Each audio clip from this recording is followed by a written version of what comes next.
first thing you want to learn when you hit Alcatraz is keep your mouth shut, walk with your back to the wall.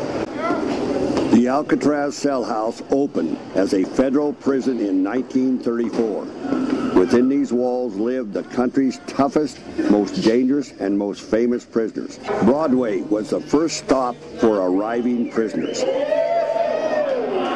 We went right down Broadway, in our birthday suits. And all the guys, are howling.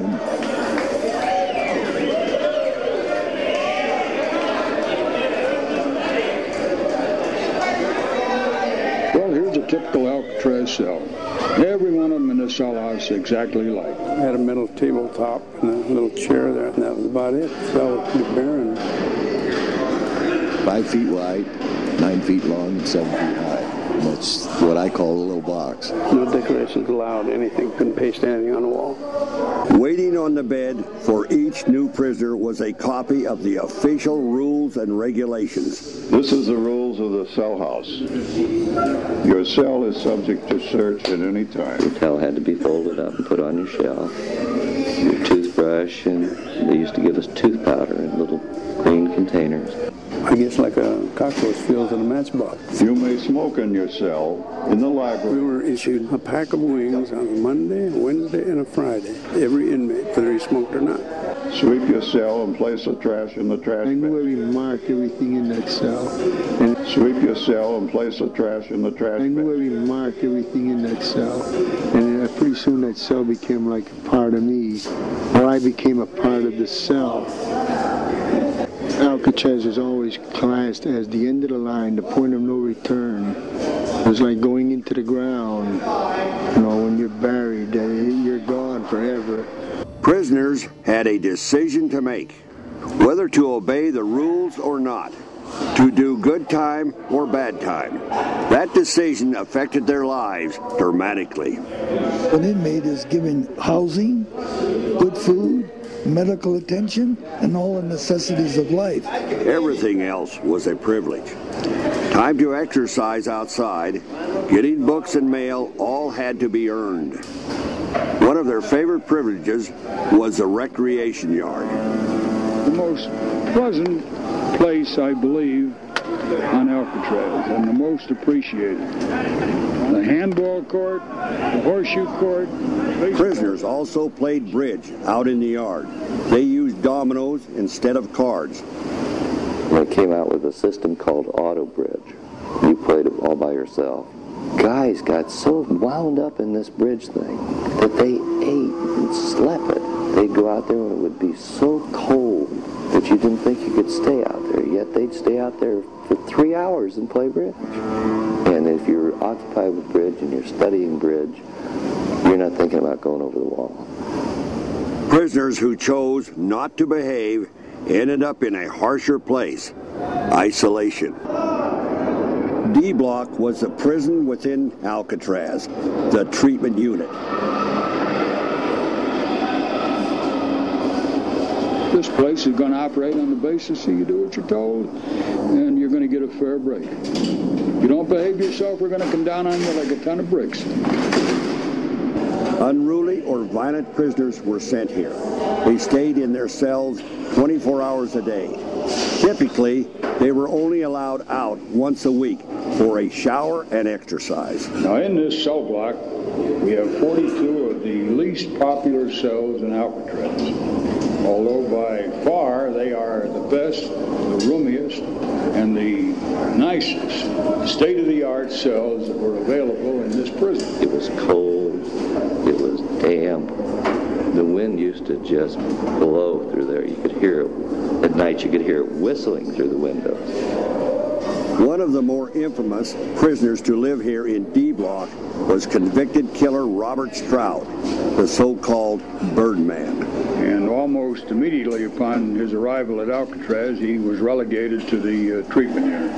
And he didn't bring his birds along with him, which made him very unhappy. But he brought all his bad habits with him, which made us unhappy. This was solitary confinement, the whole, cells 9 through 14.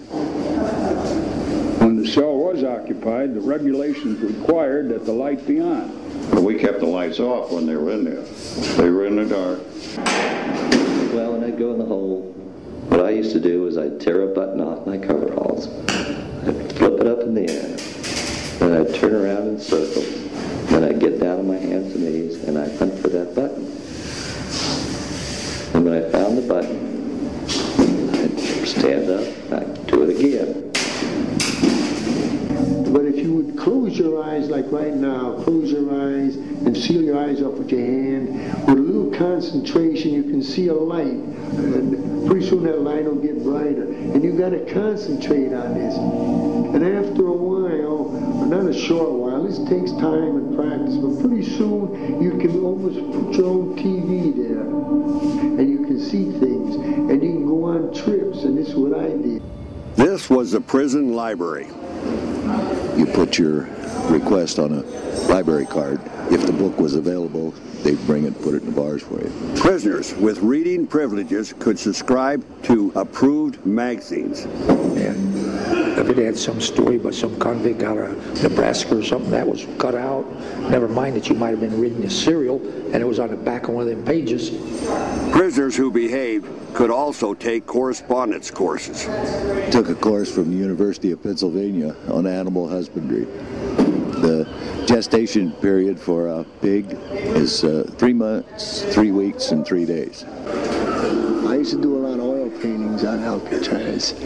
If I was painting a scene of the Swiss Alps or something like that, hey, I'm right up there skiing as I'm painting, and I used to escape that way. My grandmother taught me how to crochet when I was a kid. So I taught a lot of guys how to crochet. Big tough guys sitting in there with a needle and crocheting.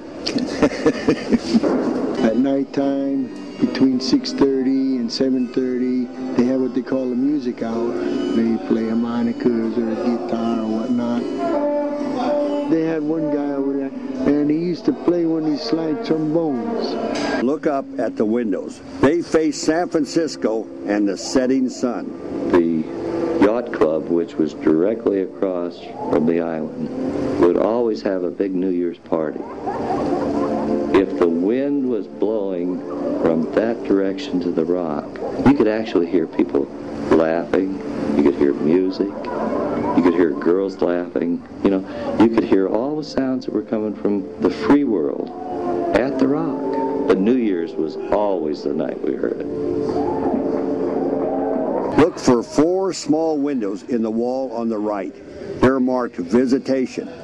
And I walked up there, and here's this good-looking girl. I knew who she was when I got a real good look at her, and when she said Jimmy, which was what she always called me, well, I knew it was my sis. Once I saw Jimmy, it was, you know, he didn't look different, and he was overwhelmed, and we just, he couldn't believe it. He couldn't believe it, that we were there, and that I had grown up, and that I'd come to see him. Uniform was prison gray with a hat. I wore a hat all the time. Regular double-breasted uniform. And they used to call you red ties because everybody in the place had this red tie on. I carried a sap. We weren't supposed to, but many of us did. When you got done work, you just run down, catch the next boat, and you're in San Francisco in 12 minutes. We all worked together. We all played together. We had 2 bowling alleys where we had bowling leagues. We never locked our doors or anything on the island. Never. You couldn't beat Alcatraz, but the beautiful view there. So there was never a day you didn't see what the hell you were losing and what you were missing. You know, it was all there for you to see. There's life. There's everything I want in my life, and it's there. It's a mile or a mile and a half away, and yet I can't get to it. I recall getting in that water, and it was like a shock. I didn't expect it to be that cold. If you can do it, it's up to you. But you got to pay the price.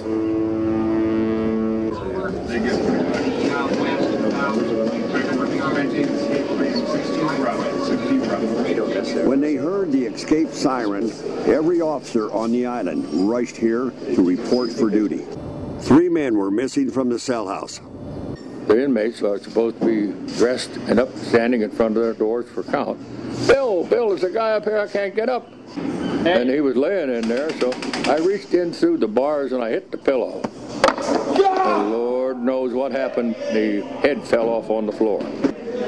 Prisoners Frank Lee Morris and two brothers, John and Clarence Anglin, had escaped the night before. They made dummy heads to fool the officers.